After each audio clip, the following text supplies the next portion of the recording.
and welcome to another episode of We're Not Wizards. My name's Richard. I will be your host for this evening, or today, or whenever you happen to be listening, because joining me today is a lady by the name of Carla Kopp, who is from Weird Giraffe Games, and she has a game coming out very, very soon. In fact, in about a week's time, which is coming out on Kickstarter, which is called Stellar Leap. So we decided to get Carla on to have a little chat and to find out a little bit more about this game and why we should be leaping about the stellar places of the universe. So good evening to you, Carla. How are you? I'm doing great. What about you?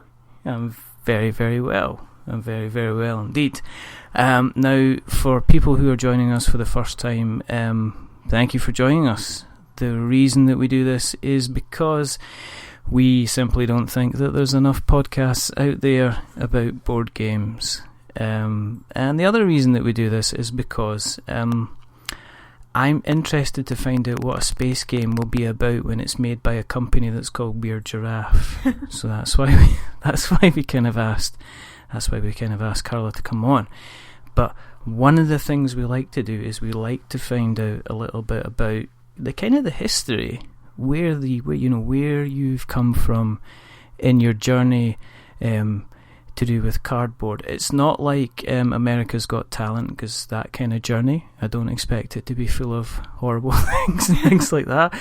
It's kind of more just a general, because cardboard's fun. Do you want to tell us a little bit about your history with a hobby first of all?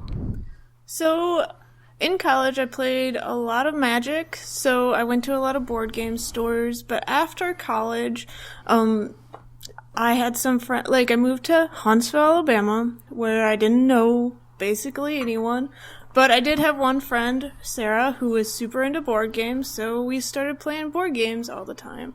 So after that, I think my first real board game design was with Agricola. So, Sarah loved Agricola. We played Agricola constantly. But it only has a certain number of players that can play it. So I was like, well, you want to play Agricola with 7? Let's do it. Let's make this modification. And we just do it. We need to add another player. Let's do these changes and see how it works. So that was my first real board game design thing. Did you continue kind of playing along other games as well, or were you the type of person that kind of took a game and then kind of kept modifying it? Have you always kind of tinkered? Have you always been a bit of a tinkerer since the kind of the beginning?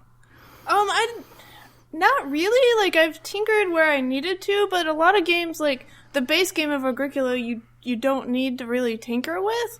If there was a problem to solve, I could probably solve it. But I didn't tinker just for fun.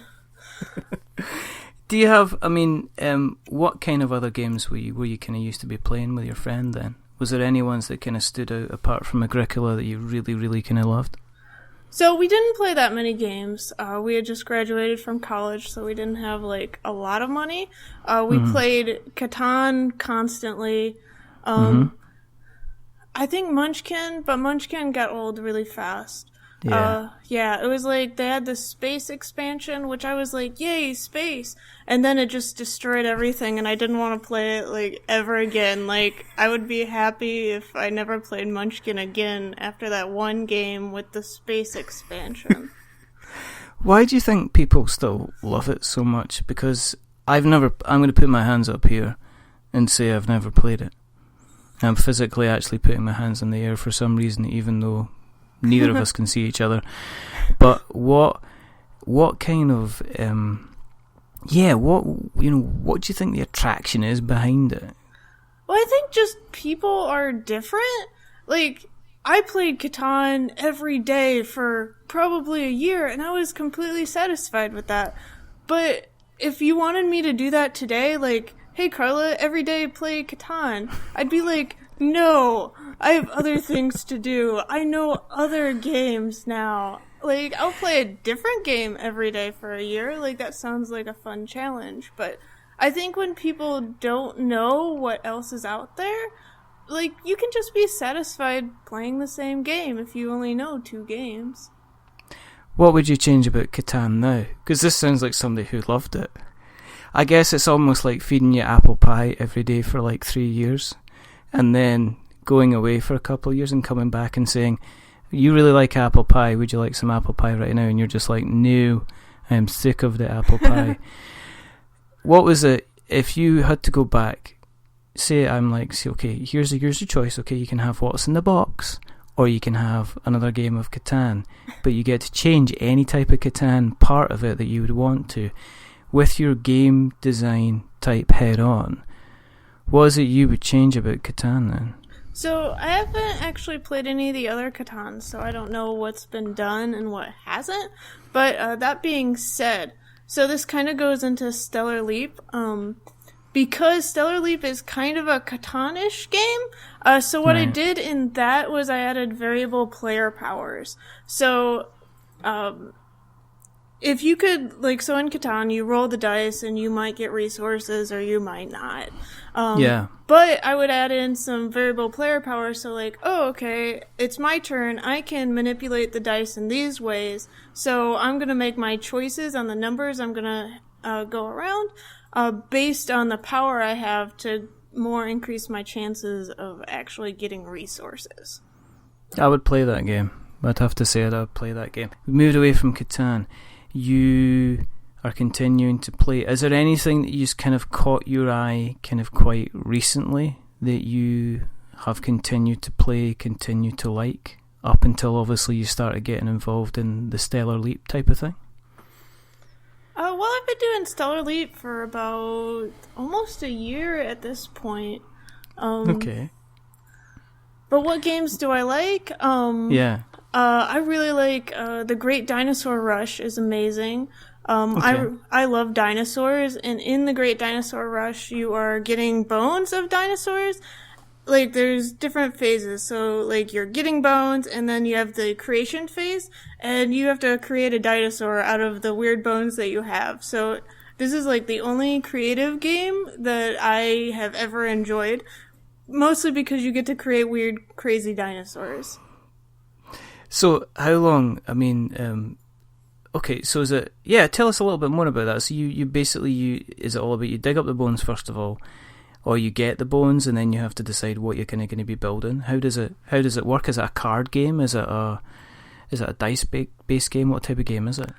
So the bones themselves are just little wooden rods, and they're different colors. So you are in an excavation site, and you move to the bones that you want, and then you can pick them up. And you do that, I think, 3 times, and then you create your dinosaur, and then you create dinosaurs 3 times. But you have these hidden cards. Like, you need to have a dinosaur that has this size head with this size legs. And you can get more of those hidden, like, extra point cards. But another aspect of it is that you are an archaeologist, and you say what things are really important for dinosaurs to have. Like, if you think it's really important that they have big heads, then you make that worth more points. Because after you create your dinosaur, it gets rated in all the different categories. And I think the different categories are, like, size and length and weirdness and big-headedness. And I feel like there's another category. But, so you want the category that you are going to make, like, a crazy dinosaur in, to give you the most points, and the ones that your opponents are going to make, like, have those mean less points. So. Sounds like a lot of fun. Yeah, it is. Like, well, creating dinosaurs and bones, like, that's part of it, is, like, just making your dinosaur look as dinosaurish as possible, which is really hard. Like, your first game, it's not going to look like a dinosaur. It's going to look like garbage. But you need that first garbage dinosaur so then you can learn. All right, okay. Have you still got this? Have you still got it then? You still got the Great Dinosaur Rush then, or have you? Yeah, it's like right on my shelf. Like, it's like one of my favorites. I think it's even in my Kickstarter video. That's how favorite it is. Have you built up quite a big collection of board games then over the years? Yes, I kind of have a problem because I'm like, whoa, there's this Kickstarter, I want it. And, well, Kickstarter is awesome for me because I like to not pay attention to it. And then I just come home one day and it's like, whoa, this is a board game I like.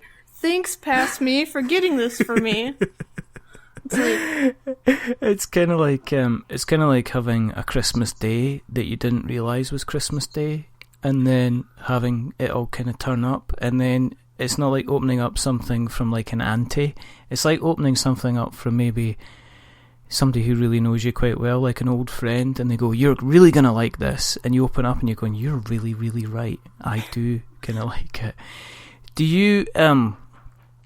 you go for more for Kickstarter games than kind of published games then? I mean, do you have more of the kind of do you have the more kind of the project stuff than the stuff you would normally kind of get in the shop? So do you have a nice little mixture? At the beginning when I was buying stuff, I bought from stores, but at this point it's mainly just buying from Kickstarter and at conventions. And I've kind of restricted myself from buying otherwise because I have a lot of unplayed games. So I want to get that list down, and then maybe I'll order something from Cool Stuff or something. But okay. What's the last thing you remember kind of... Well, no. What kind of games... What's the games that are in your list that are coming to you that you're really kind of looking forward to getting on your doorstep?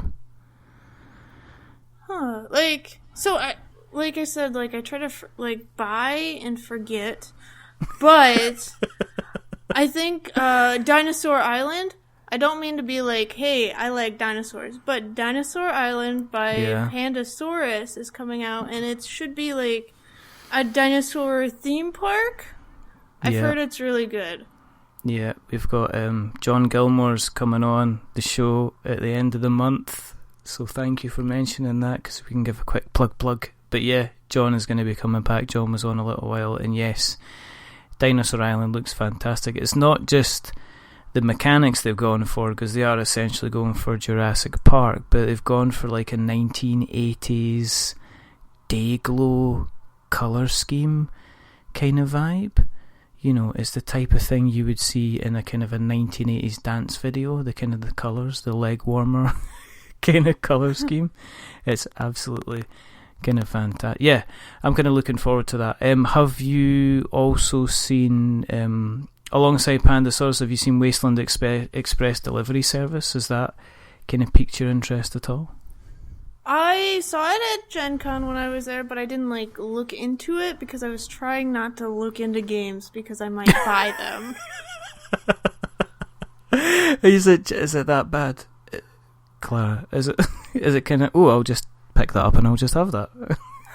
Well, sometimes I get really excited. I'm like, whoa, that has a theme I like with a mechanic I like. That's double. I should just buy that thing.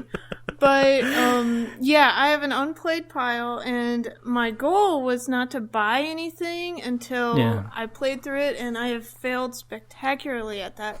But it has curbed my buying a little bit. What's in your non-played pile at the moment then? Keep sticking away from Kickstarter, because I don't want to accidentally mention a Kickstarter project for you and then you to be kind of going off and going, I'll have a look at that one, I'll see what that one's all about. What's well, it's I don't want to be an enabler. We're not wizards enabling Kickstarter since 2016.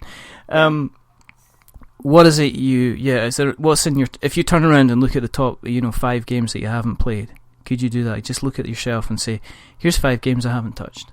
Oh yeah, I have my my bookcase kind of within view, so that's actually pretty easy. I think the one I'm most excited about is Underlings of Underwing, which is a color theory dragon game. Alright, okay. Yeah. It should be a worker placement. I haven't read the rules yet, but I mean, dragons and colors sound great together. There's also Near and Far, where Near and Far is kind of like Above and Below, but it also adds in a campaign mode, and I love the whole legacy thing. I've heard about it. I've heard a lot about this, and people seem to be... There's a gentle hum that's turned into a buzz that's now turned into a bit of excitement about this game, so...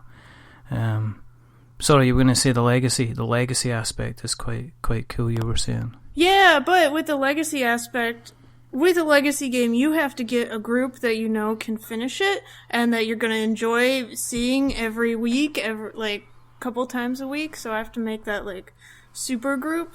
But also I have a Kickstarter that's going to happen. So I thought like, okay, Kickstarter goes from September to October, and then late October I can start near and far with a great group and have like so much fun.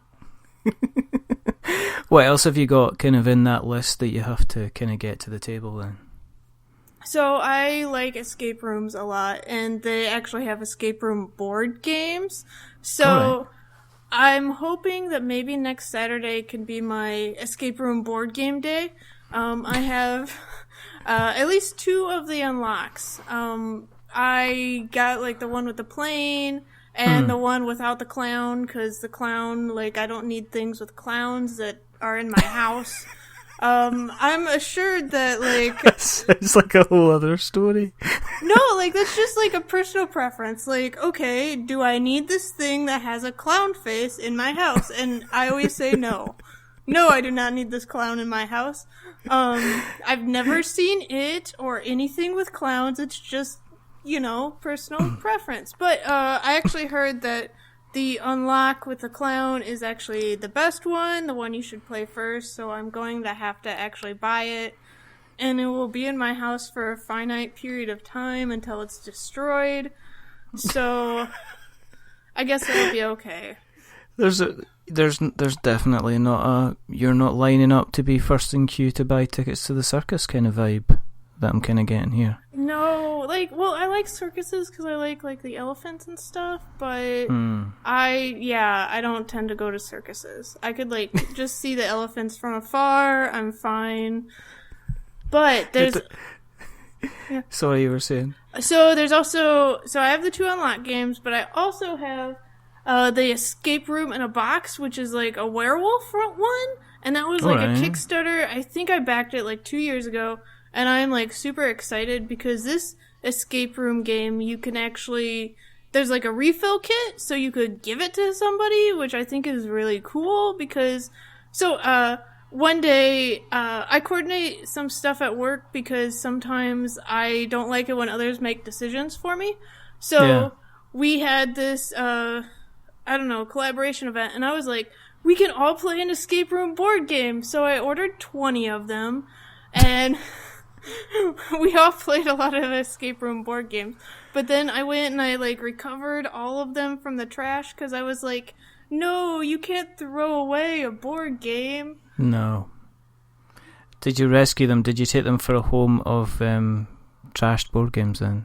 I think there is going to be kind of places like that are going to open up, and their whole point behind them is that if you've got board games that you think are rubbish and you don't think you're even going to bother selling them and you want to get rid of them, you can send them here, and what we'll do is we will look after them through their final days. And I can see the TV advert. It's like, we never ever put a healthy board game down. And then music in the background. And then you could have like a video montage of a guy just going about like a dog pen, except when he's looking into the pens, instead of there being like little dogs, there's actually just like different board games on different tables. And then you can see him, he's turning around to his partner, and they nod at each other, and then they take this board game home and they give it a new life. We just need a name. That's all. That's all we need. Yeah, like exactly that. Like I would donate so many games to that, including all these, like, I have like literally just a stack of 20 escape room games just sitting there because I was like, these can't be trash, but what do I do now? Well, you could do that. You could take it along to almost like, you know, the board. Here we go. The boarding kennels. Mm-hmm. There's the name. We have to make that. That has to kind of happen. How do you go from somebody who's playing board games and enjoying them and occasionally tinkering with them to somebody that sits down one day and says, okay, I'm going to make a company. I'm going to start making games. Because is Stellar Leap, is that the first game that you've done? I mean... No, I actually made one called Super Hack Override, which was like a hacker battle in the 80s and stuff, and that was just a really small card game. And I made that last year. It was on Kickstarter last September, actually. So how that came to be was I was going to Dragon Con, which is in a convention in Atlanta, and so this convention, you only get to go to a certain number of panels during the day, so you have to pick out, like, oh, I really want this one. And that's, like, your one thing that you get to go to because you have to line up for, like, 3 hours, and it's terrible. But, so I had, like, some extra time where I was like, I don't know what to do. So I looked at the schedule, and I think it was even in the building I was currently in, because DragonCon spans like at least 3 or 4 hotels. But anyway, so where I was, there was a how to make a board game panel, and I was like, I'm not doing anything. I can go sit in this panel.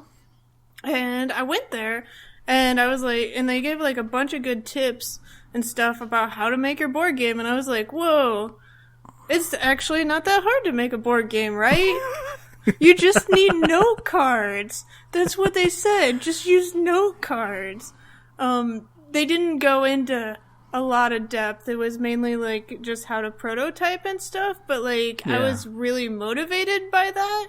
Like if they had been like, hey, Carla, actually it's a lot of work. It's not just note cards. You need more than that. You need so much time and networking skills and all these other skills like graphics and stuff to make it work out. Like I might not be in the spot I am, but like they were all like, it's so easy, guys. Just try it. And then by the time you try it, you're like hooked. So I went to that panel, and during the convention, like, as I said, like, we were staying in lines for hours, and we had Love Letter on us. So I was yeah, you can play Love Letter, but, like, normally you have a discard pile, so instead of doing that, whenever you discarded a card, we just put the card face out in your hand so people could still see the cards, and we played Love Letter like that. And I was like, we could just make a game like this, like a game that is meant to be played while standing in line, because I've been in this line for 3 hours and I need something to occupy myself. So that was really the basis of Super Hack Override. And also, so Huntsville and Atlanta are about 4 hours away. Yeah. So we'd had this idea, like, let's make a game where you put stuff face out and stuff.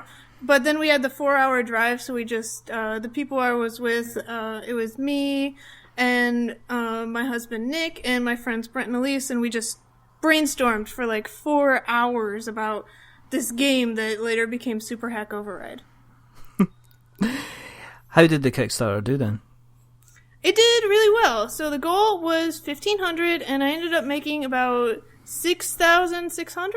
So I met the goal, which was great. We met some stretch goals, which I really enjoyed. And yeah, it's a game that you can buy. So what's up? Okay, so what do you actually do in the game? Because if people can buy it, then let's talk about this. What do you actually do in Super Hack Override? What's the basis behind it? You said it's a card game. You've mentioned a little bit of kind of like Love Letter, but what do you actually do in Super Hack Override? So you are a hacker in Super Hack Override. You want to impress the supreme super hacker because he's retiring, and he's going to pass down all of his super impressive hacks to the person that impresses him. So you need to get to a certain amount of points. And how you do this is each card in your hand is a hack. And you pass out all the cards in the beginning of the game. So you start off with this hand of hacks, and you start playing them from your hand. But as you know, with hackers, once you reveal a hack that you've done, then other people know how you hacked that, and they can replicate it. So as the game goes on, you start off with only the options in your hands as things to play. But then as other people play and reveal stuff, you can choose to play their cards. And what happens in that case is you get the effect of their hack, so you get whatever benefit from that card, and then it goes back into their hand. So you can take points away from others while also getting a really cool effect. How long does it take to play? About 10 to 20 minutes. It's super fast. It's one of those games where it's meant, like, you play and then you're like, oh yeah, I lost, but I want to play again right now. So you can just play games over and over again. It's really exciting because whenever I explain it, I'm like, yeah, I'm a software engineer. I know about hacking. So all this is real. It's very real. So did you actually, when you were designing the cards, did you actually use jargon on the cards that were actual hacks then? Or did you kind of replicate kind of stuff like that on the card and flavor text and things like that? So it all sounds kind of real, but it's like, it's not. Like, I have proxy swaps, which swap cards, and proxy is a computer word, but a proxy swap isn't a real thing. Like, okay. Or I name things like buffer overflow, and it does something, but that's not what an actual buffer overflow does. So, yeah, it sounds technical, but it's not really. It's like... So I was going to say, did you get actual kind of computer geeky nerdy guys kind of calling you out and actually saying that your buffer overflow doesn't do what that does? I did not. Nobody actually called me out on it. But Huntsville is called Rocket City because, like, we're all basically engineers here. So a lot of people saw it and they were like, whoa, this is like my job, but not really. It's just making fun. And if people want to get a hold of the game, they can get that on your website, I'm guessing, yeah? Yeah, or they could go to superhackoverride.com. Because I'm really fancy with computers and I have a ton of URLs. So they could go there and order the game and then I will send it to you. And I can include a fancy, like, handwritten note because I do stuff like that. Is that what you do? Yeah. Okay, here's the question. Where did the Weird Giraffe come from? Okay, so my name is Carla Kopp. I have these ideas on what people will think funny and not. And most of the time, the answer is no, that's not funny. So, I also really enjoy animals. I don't know if you've noticed this, like animals and dinosaurs and stuff. So there's this animal called the okapi. It's like the only relative of the giraffe. It's this thing that lives in Africa forest, and it has a long neck, but it also has the butt of a zebra, essentially. Have you heard of this, the okapi? I probably have, and I'm actually gonna Google it now. It's brown. Yeah. It looks like if you asked James, age 6, to draw what he thinks a kind of a, if you just go and draw some kind of animal and it's got to have stripes like a zebra, potentially look like a dog and have hoofs. This is the strangest looking animal ever. So, yeah. So you were saying, yeah. Yeah, so the okapi. My last name is Kopp, so I was like, this is perfect. Everyone knows okapis and likes puns and stuff, so I made okapi games, like OKOPPI games, like just shoving my name into the okapi word, and exactly no one got that. No. Did you end up having to kind of like change, you make the website and then you actually needed to explain what that was in the first line of the website, put a photograph, put a link to the Wikipedia article, put a link to a YouTube video, put a link to where you can actually buy okapi merchandise? Is that why you just turned around and went, right, forget it? Well, I'm just going for the giraffe. So what I did was I made an okapi in Paint, like the little pixelated guy, and I was like, see guys, it's an okapi. Don't you know this? So I kind of went like probably a step too abstract, because actually seeing like the Google okapi, like just the pictures that come up in Google would have been a lot more helpful than me pixelating something in Paint. But I don't know, sometimes I get too excited and I solve my problems in the wrong way. So you decide, so you've still got the okapi, but why are you calling yourself Weird Giraffe Games then? Well, what is an okapi? I'm also like not that creative. I'm like, okay, this is my name, Okapi Games, and then I was like, okay, I gotta fix the name. What is an okapi? Well, it's a weird giraffe.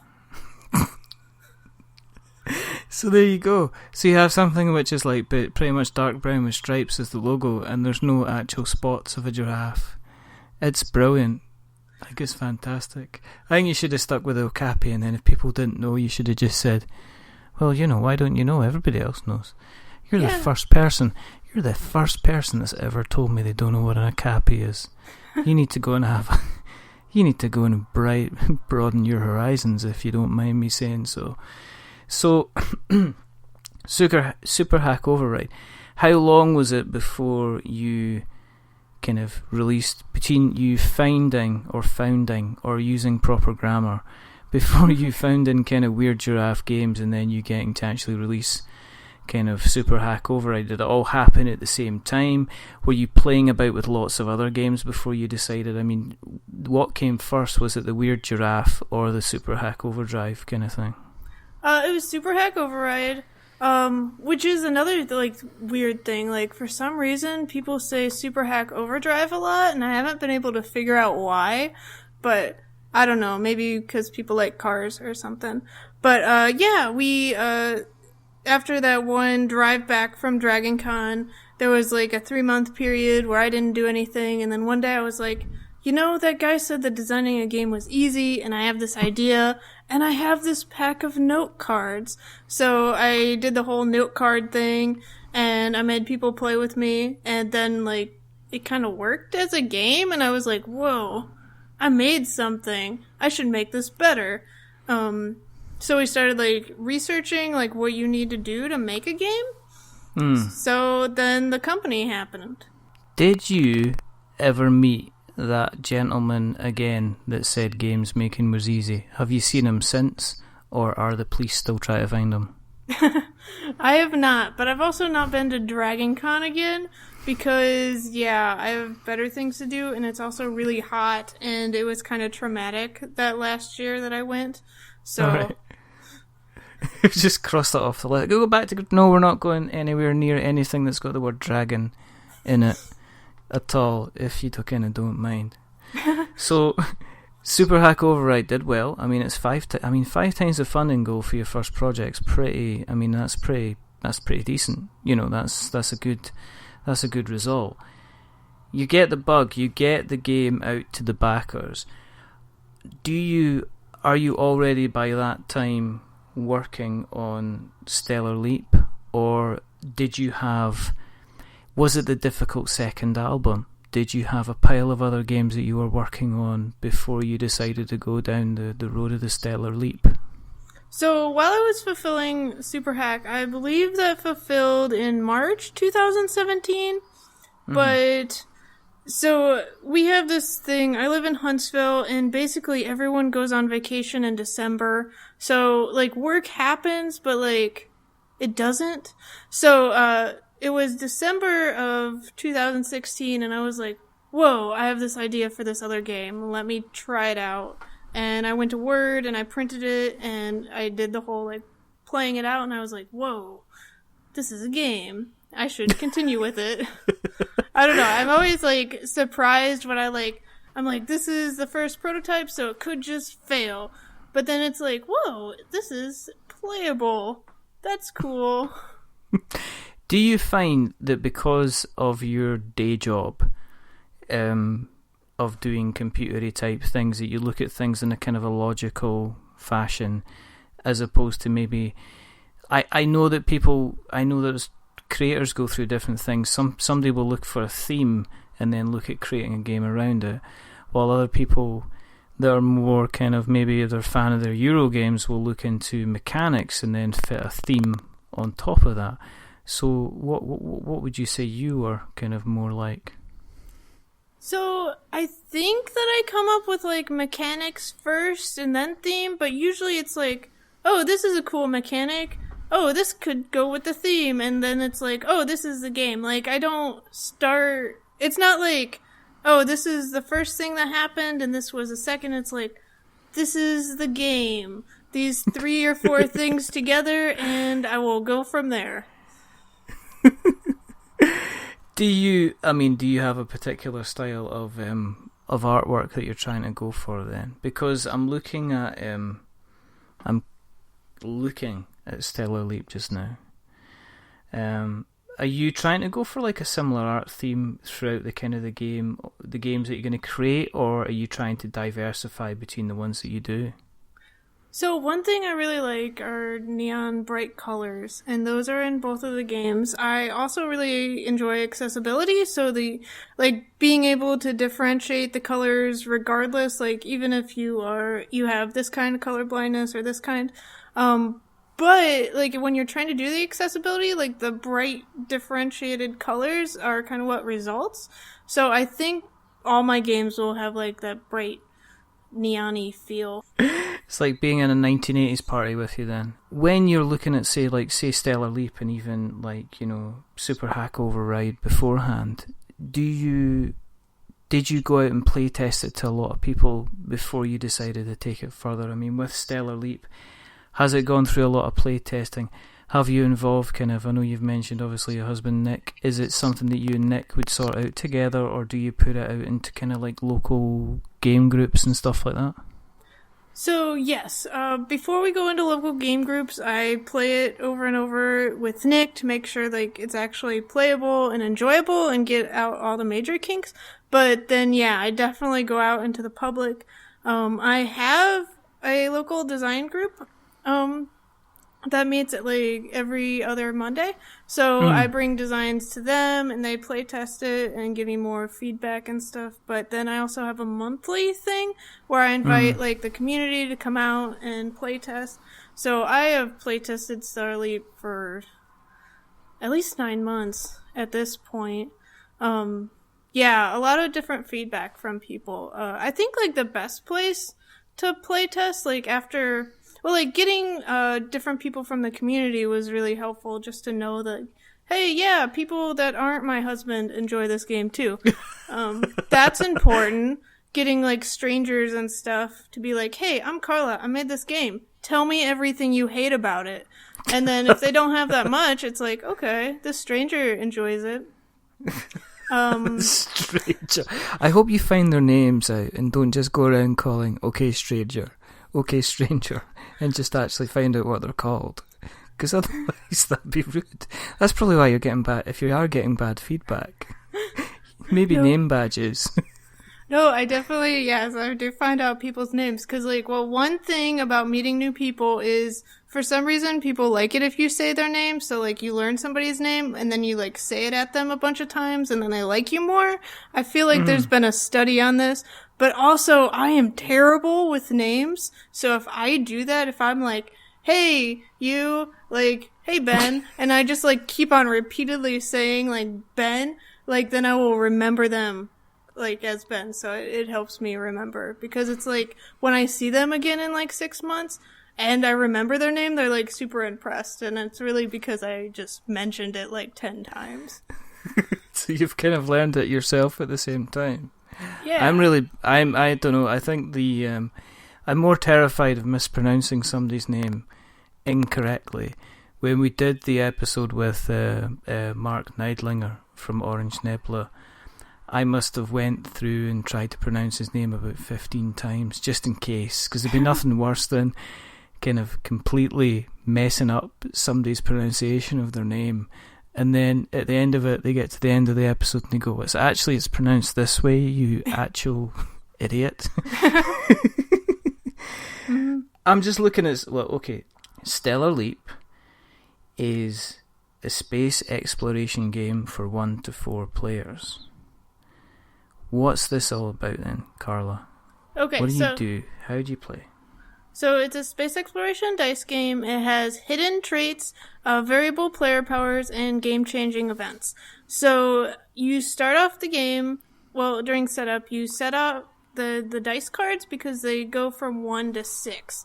And they do this because on your turn, you roll 2 dice, you manipulate the dice using your variable player power, and then planets will generate resources based off of that. So you want to be on the planets that generate the resources, and you want to like go to your variable player power. Different player powers lean more towards like, oh, you should be on the 6, obviously, because you will most likely be able to get resources. Some of them like make you go to the other end of the spectrum. But yeah, so you generate the resources, and then you get to go into the action phase. With the resource generation, it's much like Catan or Machikoro or those games where everyone gathers resources at the same time. So you have to basically pay attention on other players' turns. And it also kind of turns into a, where you try to manipulate it a little. You're like, hey, you could change that into a 4, and then you'll get water, and then I'll get water. So it's there's a negotiation aspect to it if you are into negotiating. And there's a collaborative aspect, because if you know that somebody wants the planets on 6 to generate, you can just go to those planets so that every time the person in front of you gets resources, then you get resources too. But then it goes into the action phase. So during this phase, you get to do 2 high command actions, and that includes things like making more population, so you can be on more planets. You can tax, which is just a plain get more resources.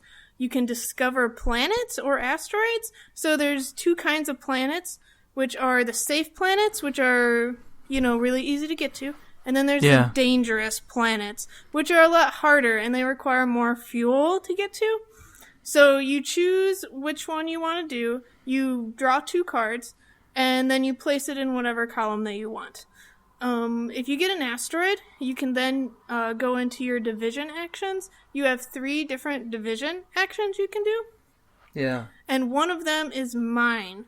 So with mining asteroids, that's kind of a push your luck thing, because when you first discover an asteroid, it gets an asteroid die on them, and it'll be equal to 3. So the first person that mines the asteroid gets to roll 3 dice.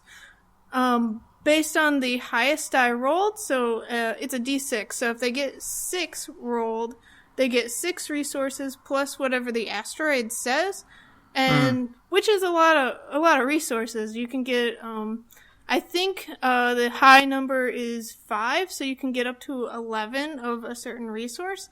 And your cargo hold can only hold 20, so like you can do a lot with that amount of resources. You want to be the first one that gets to that asteroid. Yeah. So that kind of incentivizes the whole discovering thing. The 4th high command action is attacking. So attacking is kind of unique in this game in that some games don't attack at all. Like, no one attacks because they don't like that. But in other games, like, depending on who you're playing against, they're like, I'm going to attack every time I get, because that's who I am as a player. So, yeah, I think it's really fun because it's like, okay, I'm playing with new people. What kind of game is it going to be? Are we all going to, like, be happy and collaborate together, or are we just going to, like, destroy each other? What kind of player are you, then? I tend to be the more collaborative one, personally. But really? Yes. Which really? is... I can imagine potentially a little, on occasion, you would go all out attack. Sometimes, yes. So I was developing the solo mode for Stellar Leap, and so I, like, rarely attacked. Unless I had the hidden trait for that. Like, everyone has a hidden trait where they get a certain amount of prestige for doing certain actions. So, if I had that and that's how I got to win, then I would, of course, attack. But with the solo mode, there's AI that emulate different ways that players can act in the game. And I had put 2 of the AIs together, so I was facing 2 at once. And I was like, okay, the obvious way to kill these is you just attack them all. You attack these guys constantly, and I had, like, such fun with that. I don't know if it was because I was, like, not attacking a real person, but that, yeah, it is very, I get a lot of fun out of attacking sometimes in the game. So you do. The answer is you do. I'm collaborative, but on occasion I just like to go all out attack. Yeah, like, like, sometimes you're like, I want to see the world burn. Why not? Yeah, everybody likes to think they're collaborative, but everybody also when it came down to a little bit of world burning that goes a long way. Looking at this, I mean, you've kept the kind of the components kind of simple.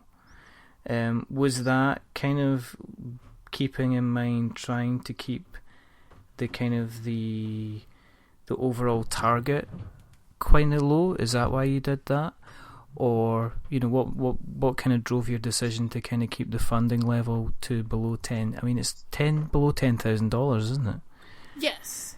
Well, if you run a Kickstarter campaign and your funding goal is below 10,000, you're more likely to fund. Yeah. So, that was part of it. I did not actually plan on making Stellar Leap as big as it was. So, Super Hack, it was just cards. It was just a tiny, tiny game. Like, it ended up being around 30 to 40 cards, but shipping that was amazing.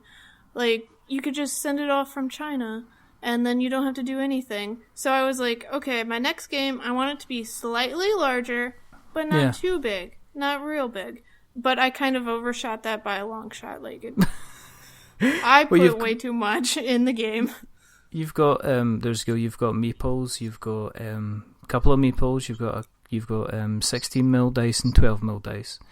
You seem to have you seem to have a whack of cards in here, and they seem to be reasonable size cards at the same time by looking at the pictures of the playtesters as well.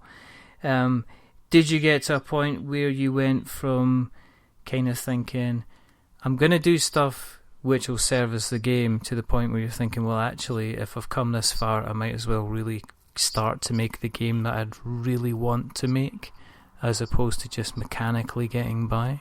So I think I made the game that I wanted to make. I did also make an expansion that's going to be with the Kickstarter at the same time. But so while I was designing the game, I iterate a lot, and I tried not to make like big changes. Like, I'll be like, okay, this one aspect needs to change. Let's change that one thing, see how it plays, go from there. And I would go through the entire game like, oh, are the planets okay? Okay, they're good. Let's go to missions. Are those okay? And like change and slowly get through the entire game. And I got a lot of the components that way, where like the player powers. I originally had 4 because I wanted to support 4 players. But then, you know, like when you're dealt a player power and it's not, like, you don't get any choice with that. And it was like, that's kind of lame. There could be a better way. What if you're given the choice of 2? Okay, that's a lot better, right? You get 2 choices. You are making a decision, which always makes people feel a lot better. So I had to come up with 4 more player powers. Just like that. Yeah, just like that. But like sometimes, well, in my experience, I had come up with 4 player powers, and I was like, yeah, this is good. This is all my ideas. But then when I was like, okay, Carla, you gotta make 8. It was like, okay, here's 4 more. It's like whenever I give myself, like, this is the number I need to get to, I tend to get there, like, without that much effort. Which, I should probably give myself, like, a higher goal than I need to actually make. Like, so I'm also designing this other space game called Observance. And there's 77 constellations, I think. And I went through and I was like, okay, each of these is different. I'll just make a different power for each one. And I was like, that's going to be so hard. But then, like, I got the spreadsheet out and I was like, here's one. Here's another one. Here, I'm just typing. And then I got to the end of the list and I was like, oh, I have no more ideas left. Coincidentally, I had exactly what I needed, so... Well, so you've already planned out your next game already. Is it going to be staying within the same kind of Dayglow theme then? Are you going to go for something different artistically then? Maybe different artists, or a different artist, I'm not sure. So, I have 2 different games that I could go next, either Observance or this other abstract named Drapple. Mm-hmm. Or I could, I also have a kind of legacy game for Stellar Leap. Alright, okay. So, yeah, okay, going back, like, I was trying to design Stellar Leap, and I had these ideas for other things, and I was like, okay, that's cool and all that I have this idea, but, like, let's just put it in this folder, because I'm going to iterate through in a methodical manner, and if I need another event or another card, I will reference this other folder of ideas. Like, I tend to focus more, so I got to a point where I was like, yeah, Stellar Leap, it's doing good. Like, there's no aspect I haven't looked at, and it's great. And then I was like, you know, what am I going to do for the next month before the Kickstarter? Well, I could look at that idea folder of all the Stellar Leap stuff that I didn't do. Yeah. So I was like, yeah, I can just make an expansion. So that's the Stellar Leap Frontiers micro expansion. It has a bunch of cards and stuff that I had deemed earlier were a bit, like, crazy and weird. I was like, you know, well, so in playtesting Stellar Leap, some people don't like the craziness to happen, and I'm okay with that, because I'm like, you know, what happens in space, you can't know. It could be anything. Oh, dear. Yeah. So, well, like, no, like, they were like, okay, Carla, one playtesting feedback is, how about instead of having all these events where, you know, they could be small, they could be large, they could just change up the entire galaxy for fun. How about you take out all those, like, really big ones and put those into a crazy event pile? And I was like, but then you'd only get the lame ones. You'd only get, like, the little stuff that's not exciting. And they were like, yeah. The lame one's enough.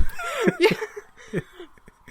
So I think I'll actually do that so that I'll give people the option, like, hey, you can look at this event card and know if it's crazy or not. And before your game starts, you can just take it out if you want just a nice, stable, you're managing your resources and you don't have to, like, try to anticipate the crazy stuff.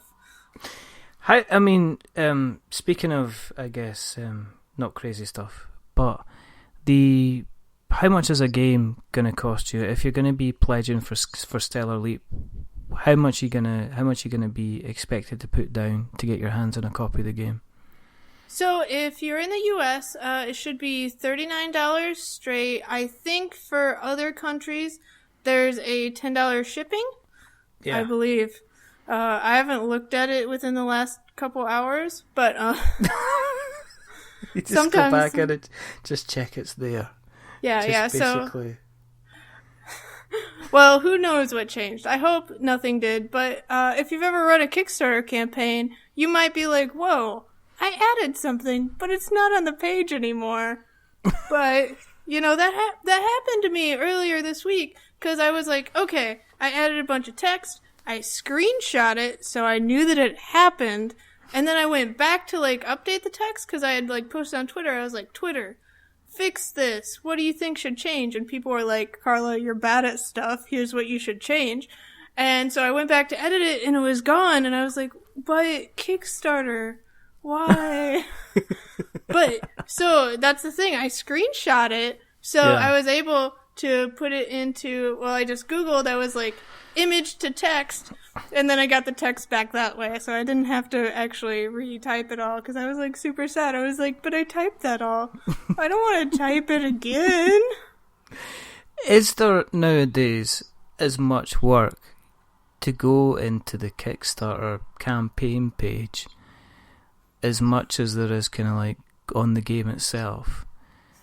It's not as creative, like, so with the campaign, I go and I put it out there, and then I ask people to look at it, and they're like, hey, this word's misspelled, and I'm like, okay, yes, obviously misspelled, like, that's easy. Or they're like, hey, you should add a sentence here, or you should add an image, and all that is pretty, like, yep, that's exactly what I should do. But with game design, people are like, oh, I have too many resources. And you're like, okay, let's think about this. How are all the, like, ways you could fix this? And you might brainstorm and be like, here's 5 ways I could fix it. Let's choose one, make that change, and test it. Oh, did that fix it? Did it not? Did it fix it a little bit? Like, should I keep that change or should I try another one? like, game design is a lot more creative in that aspect, and it's not obvious. Like, with the campaign page, I can look at it, and I can be like, yes, that looks better. I don't need somebody else's opinion on whether, like, the change I just made looks better. But with a game, like I can't just look at it and be like, yes, this card will work better in a game. I have to actually, like, take the time and play with it, and then, like, you can't just play it once. You'll also have to play it, like, with Stellar Leap. I made a change, so I had to play the solo mode, and the 2-player, and the 3-player, and the 4-player, and maybe play all of them, like, 2 or 3 times, and then I'm like, yes, this is good. Like, you can, kind of, like, if something's bad, you can normally tell. Like, okay, this didn't work, let's take it back. But if something is good, I'm not sure it's good until I play it with every player count. And with different people, like, you have to play with aggressive and non-aggressive and make sure it works with both of them. Okay. Have you finished tinkering with Stellar Leap? Or are you still always going to be tinkering with it? So, I have changed some things. Like, I sent the copies of the games to reviewers in early August, and I was like, yeah, I'm done. But then I changed some more stuff. So I think at this point, I am only trying to make the solo player work better, and by that I mean I still have to blind playtest with the solo player more and make it really, like, easy to understand. But I think overall, like, unless I blind playtest and somebody does, like, something crazy and doesn't understand anything, it should be pretty good. So Stellar Leap, I think, is solid, but I have said that before, so maybe not. Maybe I'll be like, well, sometimes I just, like, I get this idea. Like, I wake up in the middle of the night and I'm like, I need to change how missions work.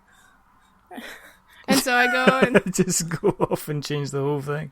Yeah, well, like, I don't change the whole thing, but I'm like, oh, okay, I have my list of things to change and see if they're better or not. And, like, people come to me, like, I do, like, have Stellar Leap with reviewers, and they are giving me comments, and I'm like, oh, you said this, but what you meant was this, and maybe I should actually change that thing, because, like, I'm not the most, like, receptive all the time, like, so sometimes a playtester says something to me, and I'm like, okay, I heard you, but I'm not going to make a change because you're one person. But then I hear it, like, 5 times, and on the 5th time, I'm like, oh, yes, I understand you, person. I understand what you're saying, and I have an idea to fix it. But, like, until you get to the certain number of people that say the thing, like, but it's also, if only one person thinks something, is it important? That's also a thing, so. Yeah. Have you ever had somebody coming back to you and said something and you've went, you're actually right, this could be slightly different and could make an awful lot of change? Or do you rely on lots of people kind of telling you, as you said? Oh, sometimes it is like, somebody gives me a thing and they're like, that's how I got to the two player powers thing, was somebody was like, you know what, it'd be better if I had a choice. And I was like, yes. Obviously, why didn't I think of that? Like, and there's been, like, a couple instances like that. So I went to Origins, and Origins is, like, a week long of playing board games, and I got so many designers to play my game, and when you get designers to play your game, you get, like, all this, like, really, really good feedback. So I would play the game, like, 5 times a day, and, like, I'd play and change and play and change. So sometimes I do not need somebody to tell me 5 times. But there are those circumstances where it's like, oh, you're the 7th person to say that. Yeah, now I understand. Yeah. Have you, in terms of stretch goals, do you naturally have stretch goals ready, or do you feel, because you're looking at a higher funding level, do you feel a bit of pressure? And in Kickstarter in general, there seems to be there seems to be a lot. It seems to be almost frowned upon if you're not putting out mega amounts of stretch goals. Have you? I mean, notice on your page you don't have any listed. I mean, I've seen the kind of the work in progress page, which is in case anybody's wondering. Do you feel pressure to put in lots of stretch goals, or have you got defined stretch goals that you would do, that you're going to set and you're not going to change, kind of thing? So I have, I think, like 15 stretch goals right now. Okay. I think you saw an earlier one where I just didn't have the graphics ready. I actually don't have the next stretch goal out just because, I've heard it's better to wait until like the third day to put out stretch goals, or wait until you're funded, because, well, I have seen Kickstarters where they have a goal and then they have a stretch goal and you look at it and you're like, whoa, that person thinks that they're gonna possibly get to that stretch goal? How dumb are they? But like, I don't want anyone to be like, oh, so she thinks that she's gonna get like $20,000. I'm not gonna. I am gonna just live in the moment, and if I get to the goal, then I'll be like, oh yay, I did the thing. Now I can like set my sights a little higher, because like it's better for me to just be positive and be like, yeah, we can probably fund, right? Yeah, we can probably get to one stretch goal, and then to go from there, instead of like thinking about, oh, but what about stretch goal 15? Yeah, I've seen that. Yeah, and you can see that, because I've seen that a few times. I've seen people that have set. I've seen it kind of people set goals where they're like, they're asking for $10,000 and they've set their $50,000 kind of stretch goal, and you're just, like you said, you're just kind of going, well, that's looking like you're actually asking for $50,000. It doesn't look like you're asking for $10,000, and some people will get the impression that you think, oh, you're that kind of confident. Well, then, kind of good luck. The other thing is, as well, is you don't have, or I've not seen on the graphic that I've seen, there doesn't seem to be like a deluxe version of the game. This seems to be a new trend that's come out, where people will sell the base game for like $39, but then if you pledge $59, you'll get like an upgraded version with bigger cards or different dice, or different, a kind of a different style box. Is that, were you quite kind of set in terms of your manufacturing goals and everything like that there was just going to be, this is the game as we wanted to put it out here, kind of thing? Yeah, I think I made a game version where it could be a deluxe version for other people. Like, there's, like, you don't need to have meeples. But, they're pretty cool. Like, you don't need to have all the things in the box, but I would say that the Stellar Leap, what is in the base game, is kind of like a deluxe version. For people that have listened so far, okay, and they're wanting the quick elevator pitch for why they should be considering to pledge for Stellar Leap when it comes out on Monday the 18th, and by that, before then, you'll be listening to this episode, and what would you say is, the quick version of why they should be considering pledging?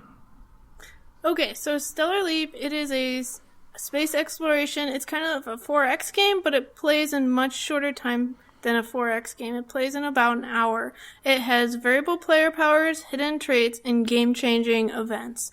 All these together means that there's a lot of replayability. You get to explore a galaxy in every game, and you get to make choices where you make a different galaxy every time. The galaxy is what you want to make. And it also supports a variety of player styles. Whatever your play style is, there is something for you to do in Stellar Leap and be able to succeed. Well, that's pretty concise. That's an excellent elevator pitch between floors 1 and 3, as far as I'm concerned. If they've listened tonight, though, and they want to keep an eye on what's happening, where can we find you on the interweb nets? So I'm at Twitter at Weird Giraffes. I'm on Facebook as Weird Giraffe Games. I have a website that is WeirdGiraffeGames.com. I have a mailing list that's stellar-leap.com that will eventually go to the Kickstarter, actually. You can preview the Kickstarter page. It is stellarleap.space/KS. All right. I'll say that again. It's stellarleap.space/KS. There you go. Yeah, so one thing, I have a lot of URLs. I have a collection. I have many hats. I also have many URLs. I mean, there is what, like, you just want to tell someone where to go, and it's like, okay, don't memorize this big long link. Here is this simple URL. And, like, it's stellarleap.space. Did you even know there was a .space? No. I must admit, I did not know there was a dot space, and that is very, very cool indeed. If you want to find out where we are, and you want to keep an eye on what we're doing, or you want to keep an eye on what we're up to, then you can find us on the internet webs as well.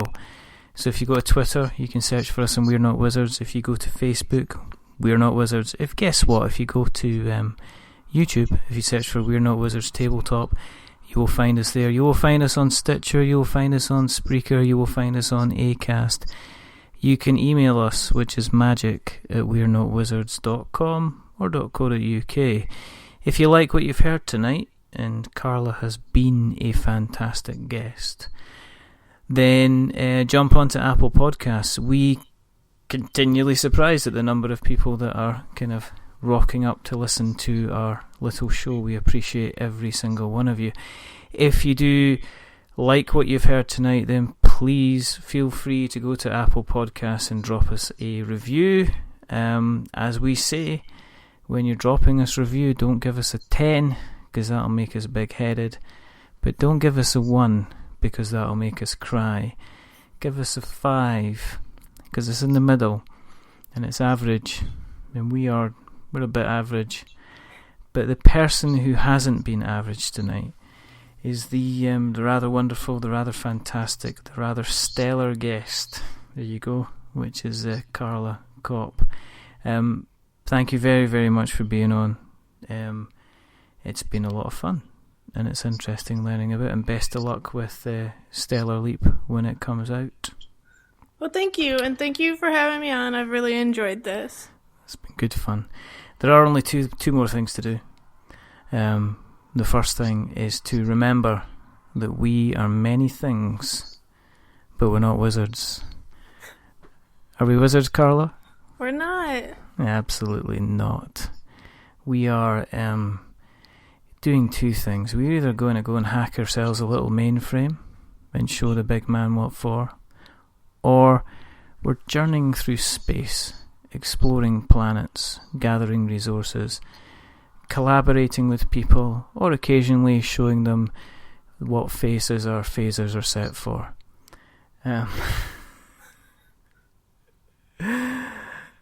And the second thing, of course, is to say goodbye. So it's a goodbye from the really not weird giraffe at all, Carla. So say goodbye, Carla.